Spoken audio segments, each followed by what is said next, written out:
Here we are. I love that we're both wearing black though today. I am also wearing orange. I finally remembered to true. wear something other than that one sweater that I wore for 6 episodes.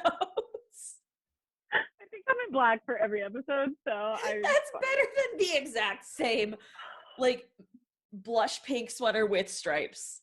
That is very obviously the same sweater that I brought to Arizona because it's one of my favorite sweaters. It's your podcast sweater, okay? It brings good vibes. Now I'm in my podcast corduroy button-up that I also bought because I was stressed out. Budgeting, you gotta leave room. What's a budget, Nothing I can follow. We're working on it. My budget, this is not the budget episode, but my budget is out the window. From house renovations to wedding to mental breakdowns in between it, budget has completely flown out the window. Just start waxing your own legs at 10 p.m. on a Tuesday. After you've had 2 glasses of wine and then also stress order Taco Bell. There you go. I just don't eat real food. I just eat the amounts of chocolate that I have left over from Christmas. I love that for you, though. I remembered when I got to the plane that I forgot to steal some of your chocolate. Oh, no. I was so sad. I went, about that. No, I was going to eat it on the plane. I'm so sad. I forgot. Well, it'll still be here in February, so you can take it then. Perfect. Different plane. Like hiding it in the closet. Hiding it in the pantry because... Put it in a box that just says Alyssa, and I'll take it. There you go. Perfect. Just make sure it fits in my carry-on. I'm in the big box. Oh, I still have to get a dress. I'm going to do Rent the Runway. What are your colors? Should I match? Should I be that person and match your bridesmaids? Like an asshole? Just desert colors. No, it's like basically the color that you're wearing. That's like rusty. I'll just wear this sports bra. That's great. Perfect. Now I'm going to do Rent the Runway. Desert colors. There's no like actual colors. Everything's just deserty vibe. Colors. Desert vibe. Plus green. There'll be green in there too. Look at my plant. It's mostly good. Don't look at the leaves that Forte, but look at how green it. Also, don't look at the dead leaf. You just outed Forte so hard. He's just looking at you like, Mom, come on. He is. Why you gotta out me like that, Mom? Stop eating my plants. I spent money on this. It was not a snack. So everyone, hey. Hey. What plants an intro. Are not snacks. PSA. Plants. I heard pants are not snacks. Pants are also not snacks. You never know. You can do anything if you try hard enough. That's true. These days. Don't eat pants. Don't eat pants. Don't eat pants. PSA announcement from Modern Singer. Please don't eat pants. Thank you. Well, welcome everybody to the Modern Singer podcast. My name is Ellen. And my name is Alyssa, and we are so excited to share our interview with Ann Baltz on how to nail your post-pandemic auditions. I'm sure many of you are familiar with Ann Baltz, but if not, she is recognized as one of the leading opera educators in America and is the founder and former artistic director of OperaWorks, which is her revolutionary holistic approach to singer training that was the first of its kind. I absolutely loved it. It was my very first YAP. Due to COVID, live auditions and even auditions in general are in short supply. It might have been a while since you've done an audition, which can mean nerves, and more nerves. We sat down with Ann Baltz to talk about all things auditions to help you nail your post-pandemic live auditions. Don't forget to subscribe wherever you're listening so you never miss an episode, and we hope you enjoy the interview. Everyone, thank you so much for joining us. I am here today with Ann Baltz. Ann, why don't you introduce yourself a little bit? Hi, as Alyssa said, I am Ann Baltz, and I am the founder of OperaWorks and former artistic director. And currently I am an independent artist, so I am creating and directing and coaching and educating And I just finished 3 pastiche opera films for 3 different schools around the country in this pandemic. And I love dark chocolate. So there you have it. Yeah, well, I know I met you in OperaWorks and you completely changed how I think about auditioning. And I wanted to bring you here to just help give other singers a little bit more comfort when it comes to auditioning. So the first thing I guess we should really talk about is the mindset of singers. Do you want to delve into that just a smidge? You know, the mindset, I have decided without any kind of actual investigation, but it seems that 75% of performing is mental. What the words that are going through your head before, while you're practicing, while you're in lessons, while you're rehearsing, while you're getting ready to go to auditions, while you're in the audition room, if your brain is giving you negative feedback, or going into negative outcome, oh, this could happen, oh, all of this is happening, then you're not going to be at your optimal level when you perform for an audition. And so there are different ways to go about this. I think the simplest one came out of an audition class that I taught in New York at one point. And it's the choice between saying, oh no, or oh boy. And I find that most singers live in the oh no, which is complete with your to-do list or listening to the other people in the room, looking around the waiting area to see who looks better or who's warming up or who looks like they have it all together or who looks like they're scared to death, and kind of figuring out where you fit. No, you can sit there and go, oh boy, no one has heard me sing this piece the way I do it. And that focusing on the oh boy part can distract you from all the oh no's that tend to go through people's minds. So that's one way. Yeah, and it just it takes away the fear a lot. Yeah, and it gives absolutely. you permission to just be yourself. And be okay with that. Yeah. And know that not everyone's going to like that. I think when we go in and try to prove or please every single person in the room, that's when we get into trouble. It's like, in fact, I used to, as a recovering perfectionist, I used to get very upset at myself in performance as a pianist, as if I played something wrong or it wasn't quite what I wanted. And then I went into this really negative place. So I just stopped. I stopped playing publicly for a while. And one day I decided that the reason I was that way is I was trying to please 100% of the audience. And if I hadn't pleased every single person there, then I was a failure. And so I decided that if I, standing off stage, just give myself, or outside of an audition room, just say, I'm going to please 50% of the people. So let's say 50% of the people are going to like what I do and 50% are not. That means that I'm not going to be able to please everyone, and I'll just go for the 50%. And that just took all the pressure off of me. And now I go out and I go, you know, this is what I do. And you may not like it, but this is what I do. And for me as a performer, it just gave me permission to be who I am and to play the music the way I felt it should go, or the way that I rehearsed with the singer. So that's the 50-50 thing. Yeah, kind of. You can never please everyone. No. It's not possible. No.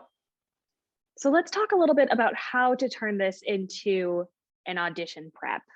How would you start people just being able to be a little bit more flexible? Because I know I've been asked to do some wacky things in audition rooms, from singing all 5 arias to doing something completely new in sight reading, across the board.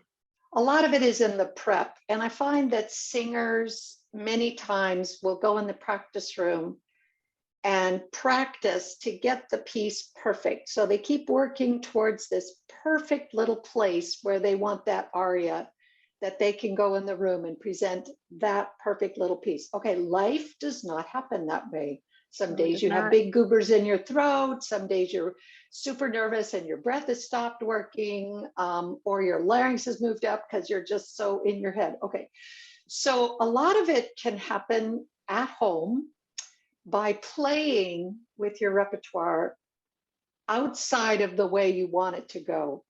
So in other words, if you did O mio babino, say you're singing O mio babino caro, and instead of doing it as Lauretta, talking to your father about Rinuccio, what if you did it as a nun? What if you did it as a snotty high school girl who's just not going to deal with daddy at all? Just, I don't know why he's being this way, you know, to play with it that way.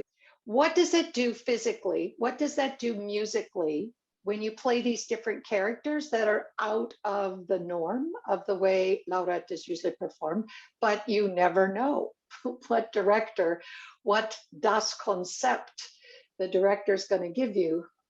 So by playing these and actually committing to them and singing those words to fit that character in that situation, creates this level of flexibility and play that serves people really well in auditions. Not that you're going to do it like that, but it has just opened up a continuum of play from what you think it should be to the opposite. And now all of this in here is play space. That gives you permission in a room, audition room, to, oh, this company really likes people to move a lot. Okay, I've practiced that way, so I can move a lot. This company just wants you to stand there and sing it. So I can also stand there and sing it and be as emotional and be as expressive as I am if I'm moving around. Also, at OperaWorks, we used to do something called adversity training. So in a mock audition situation, the pianist would drop the music, or the lights would suddenly go off, or cell phones are going off. Anything that could go wrong, we made go wrong in those auditions. And, you know, Alyssa, you were talking about the crazy things you've been told to do in auditions.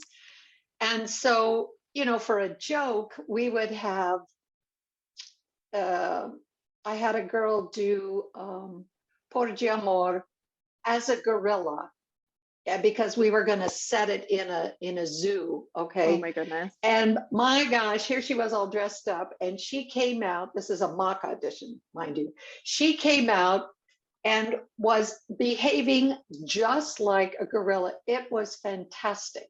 It was fantastic.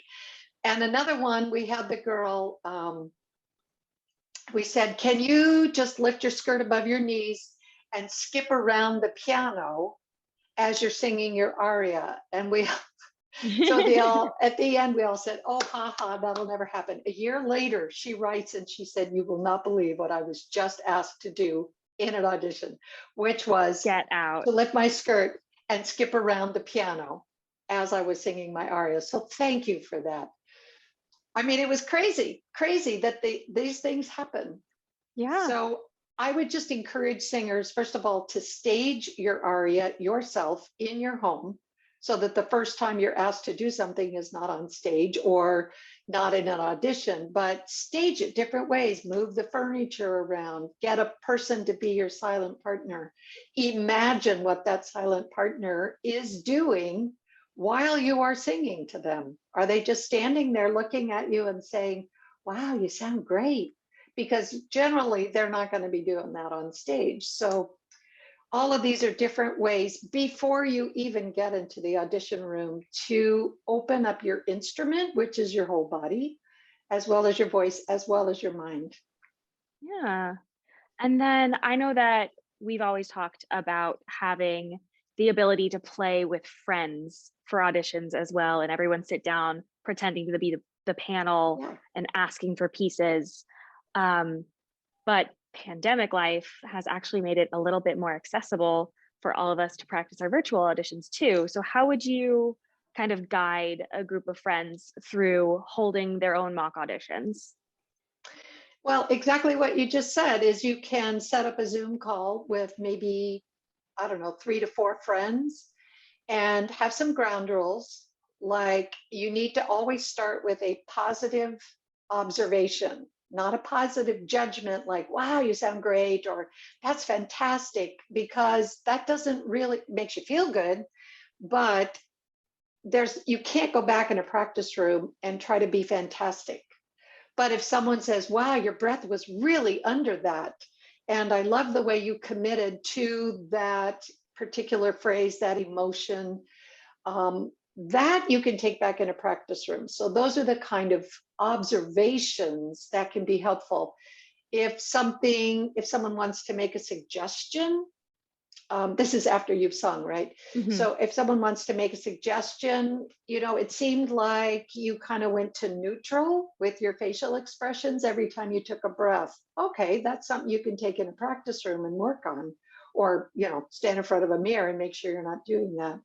So setting that up, setting the ground rules, and then, if everybody has a form that you all make up together, like, what do you want to know? What do you want to be judged, basically, because that's what auditions are, judged on. Is it your repertoire choice, or is it your movement, your acting, your musicality, your dynamics? What are the things you would like to know about? Because those are the things auditioners are going to look for. So no, I think it's great to do it virtually, because you'll see, your lighting needs to be a little better. Can you put the camera farther away so that we see more of your body? That kind of thing.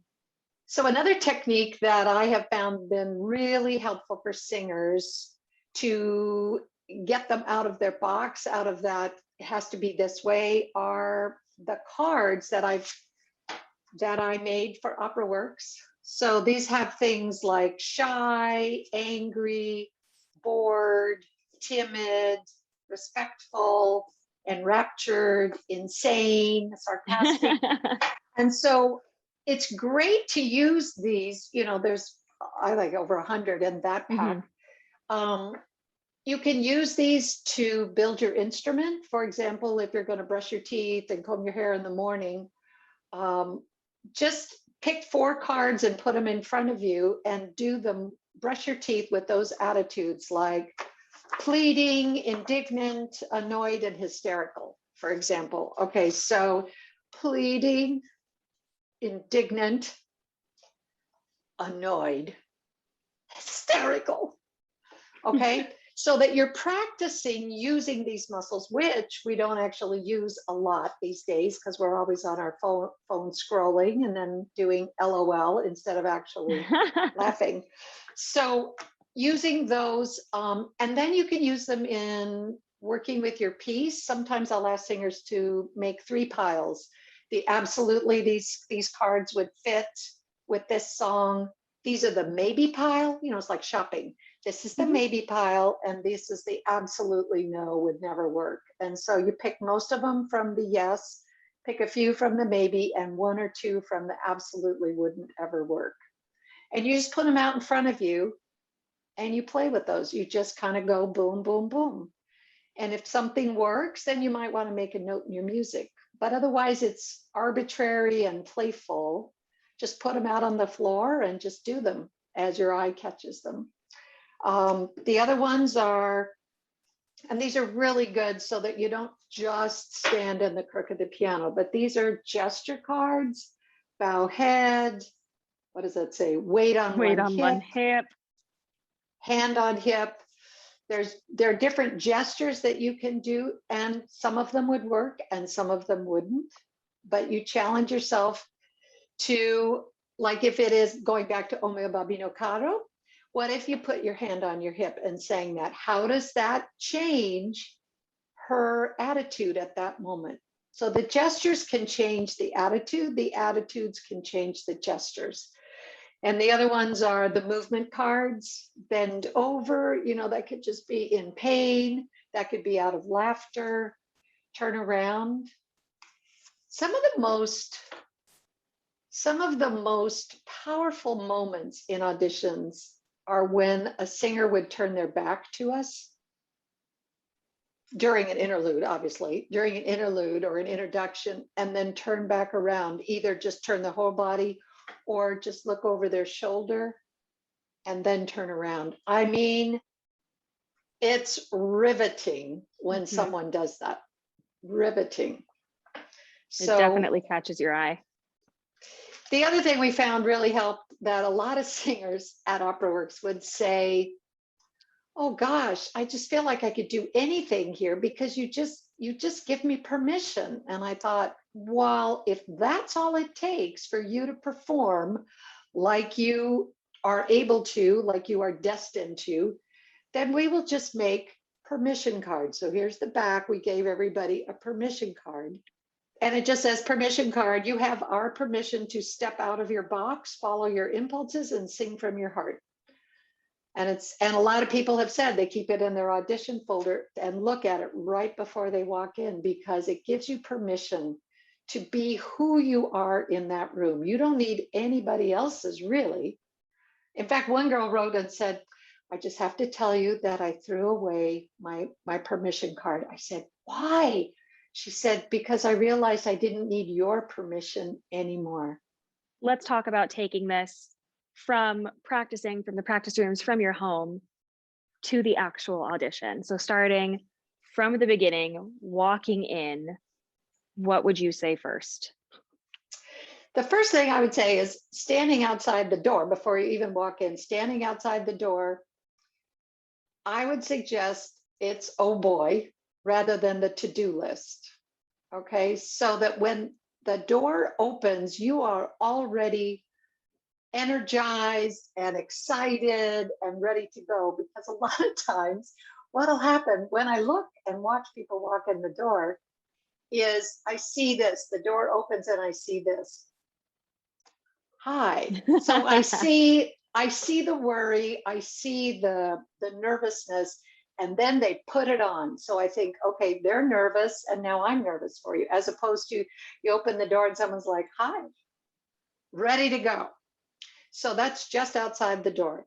Then you can greet people as you walk past the table. I'm thinking of NOLA in New York, NOLA Studios that used to be there. R.I.P. But so you generally the table is there and you're going to walk past the table. Do not walk to the table and try to shake our hands, especially in flu season.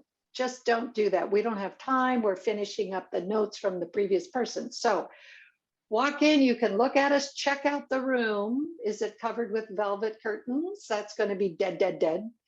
Is it sound like it's pretty live? Because you can hear yourself walking across the floor. Take that into mind. So you can greet them, say good afternoon, good evening, good morning, whatever, and walk right to the pianist, put the music on the stand for them. And as a pianist myself, what would make my day, especially if I've been there for 8 hours and people are snapping at me or saying nothing, is to say, hi, thank you so much for playing.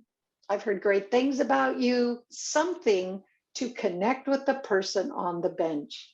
That will go a long way to helping us feel excited about playing for you. And even if, as you walk away from the piano, you put your music there, if there's anything we need to know, then tell us that. And then the coolest thing was a couple of times singers have said, let's do this. And then they walk to the crook of the piano. Now I feel like we are doing this together and I'm not the hired hand. So then you go to the crook of the piano. Sometimes the people behind the table will say things to you like, hi, Maxine, how's it going? Hi, my name is Maxine Johnson and I'm here. No, that wasn't the question. So you have to really be in the room and listen to what they've asked you and then answer them. If they've called you by your name, obviously they know what your name is. So you don't need to say that. Just be chatty, just be yourself. This is where we get to see who you would be in a rehearsal situation, and would we want to spend 2 to 3 weeks with you in that situation? If they ask for a piece, or you say, I would like to sing,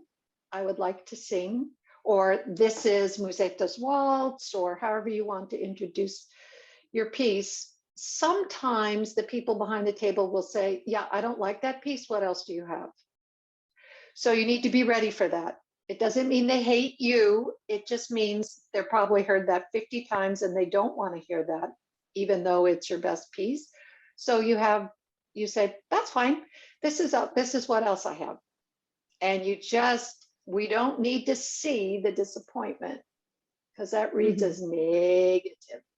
So then you sing your piece, and either they will say, we'd like to hear this, or they will say, thank you, that they've heard enough. In which case, no matter what they say, if they say thank you there, you say, thank you so much for the opportunity, and you walk out. If they ask for a second piece, but they want to start in the middle, make sure you've practiced that. So that's not, where? Especially in the longer pieces. Yep. Yeah. Just figure out, and you can ask your coach, where do you think they might ask me to start? So there's that. And just at the end, just be gracious, say thank you, walk out like, yeah, I nailed that. Even if you feel like there were things you would have liked to have done better, that energy walking out the room tells us a huge amount about you. So you just like, you know what, that went pretty darn well. I would give myself a 70% on that, and be happy that it wasn't a 40. So let's say you had an awful audition, you're having a really hard time stepping out. How would you help someone who had just like a bad voice day, nothing went right, you tripped on your shoe, you fell, whatever, or in Opera America where the light on the stage is on the step and I've done it, it's not fun. How would you help someone shake it off and just move on with their day? Because we do auditions all the time. It's a job application. Exactly. I think two things. One is to ask yourself, can I do anything about that right now? The things that didn't work, can you go back and do any of that? No, that's what it was. And sometimes it's just a horrible audition and there's nothing we can do about that. And we just move on. But once we get past the emotional part of it, which is really hard, but to step beyond that and say, okay, I'm going to sit down and make a notes of everything that went well. And these are observations. And then I'm going to make notes of what didn't go well and what can I do about it, to move out of our hearts and back into our head. So it becomes more of an objective view of what just happened rather than an emotional subjective view. Because if we live here, first of all, how many times are we rejected for things? That's how I do it, is to move out of my heart. I let my heart grieve for what just didn't work. But then I move back into my head and start making lists of things I could do to move forward and not let that happen again, or to work on something that didn't work. I would love to hear maybe one or two of your favorite or funniest audition stories, either at the piano, behind the table. What have been some of your standout moments? There were two that really I remember to this day that happened like 10 years ago. In a mock audition, she had done 2 or 3 pieces in the mock auditions, and I had sat there making notes, and then they all came back in and I was giving the notes, and all of my notes for her had been positive because I thought she'd done a really great job. And her comment back was, oh my God, she said, the entire time you were writing, I was imagining all the negative things you were writing about me and my performance. So she said, my takeaway from today is that if I can imagine you are writing negative things, then I can imagine you are writing positive things, and that will change my whole mindset when I see people making comments. And I thought that is just brilliant. The other thing I would say is that the auditions that I remember the most are when people make me forget that I'm in an audition room and that I can see them on stage. By the way they use just look at the room, you can tell they are seeing something that is not there, or they are living in that moment. And there was a girl who was singing Must the Winter Come So Soon, and it was beautiful voice, but she just kind of stood in the crook of the piano. And so I asked her, this was again at NOLA, and they had those windows, we were on the 11th floor, and the windows were there that looked out over the city. And I said, can you just go to that window and imagine that you are in prison, and that once winter comes, you can't really see a lot of anything but snow. She went up to the window and she just stood there and, leaning up against the sill and looked out the window way out there. And at one point, she just turned and threw her hands against the window like she was just desperate to get out. And my eyes immediately filled with tears, because it was such a human thing to do while she's singing this aria. Now, there's no way she could have practiced that. So my takeaway, and I took her into the program because I thought, okay, that's where we start with that impulse, those kinds of impulses, and not the one standing in the crook of the piano trying to be perfect. And sometimes it's hard to do that, but if you imagine that the audition is really just a rehearsal room, that the people are sitting behind the table, you have the pianos right there, you're not in costume, there's no set, everything's just marked out on the floor. You already have the role, and this is the rehearsal for it. That will take the pressure off of trying to get the job. If in your head you already have the job and you are merely singing this in the rehearsal, you're going to react to people who aren't there the way you would. So that works for some people. And the second one that I've found works for a lot of people is just in your head, rather than worry about getting the job and doing well, just in your head, talk to the people behind the table. And you can say, gosh, I know you've had a long day and you're probably tired and probably hungry. So you just sit back and let me entertain you. Let me just entertain you. That takes the onus off of you, the singer, it takes the focus off of you and puts the focus on them. So anytime you can get out of yourself and put your focus on the music, on the people to whom you are singing, on the people behind the table. So it's not about, oh my gosh, my shoes don't look good. Oh my gosh, my throat this. Oh, my hair doesn't. Oh, I just caught a vision. Oh, they're not looking. They're not smiling. All of that. If they're not smiling, it's probably they're in their thinking face, which has another name, which I won't say here. But, and I have learned to have a thinking face that smiles, because singers will take it personally if we don't smile at you. It's like they hate me. And then you go in your head and then you're out of the piece. So it's merely a thinking face. It's exhausting to audition singers, exhausting, because we have 10 minutes, 5 minutes, 10 minutes to figure out whether you are the answer to our prayers. And the more that you can just be yourself, that will just make us much more comfortable. So yeah, auditioning is fun, and it's a game in a way. It's not a do or die. It's just, let's see how it is today, and then you move on. Well, thank you so much for coming on with me today, Ann. I have so loved having you. I hope that everyone has taken some of the amazing joy that I have gotten with you from working with you. Where can people find you if they're looking for you for those cards? I have a website.